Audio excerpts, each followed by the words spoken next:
Jeg hedder Lis Moinay. Jeg kommer fra Hellerup, lidt uden for København. Vi er 4 i familien. Der er 2 store teenagepiger, som også er rigtig aktive og er med i konkurrencen om at spare på energien.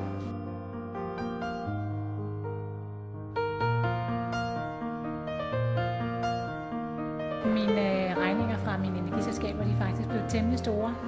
Og jeg kunne se, at der var sådan nogle kommentarer fra mit firma om, at måske jeg skulle kigge på lidt, om jeg kunne spare nogle penge på. Og i starten, der ignorerede jeg det lidt, men så tænkte jeg, nu må jeg hellere finde ud af, hvorfor jeg har så høj en energiafgift i forhold til alle andre. Det, der har betydet allermest, det har været både på vores elregninger, at vi faktisk skiftet vores hårde hvidevarer.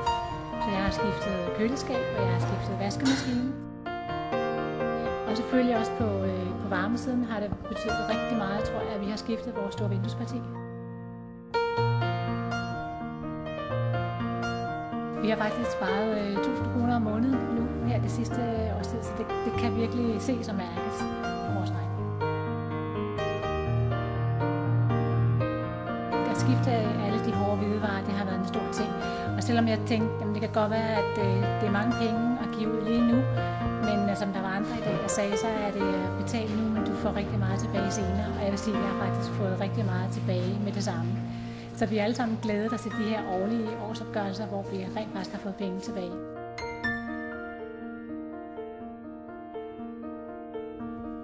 Det har været svært det her med at skulle huske at slukke lyset, fordi hvorfor ikke bare lade det køre, når man nu skulle tilbage igen på et eller andet tidspunkt. Men de har begyndt sådan at tænke på, at der skal være lys der, hvor vi er.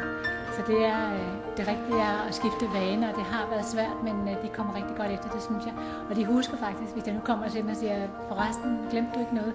Jo, jeg ved det godt, mor, ikke? Jeg skulle slukke for lyset. Så de er meget bevidste om det. Når man har børn, når man har teenagebørn, som har masser af computer og telefoner osv., så er det sådan nogle ting som standby.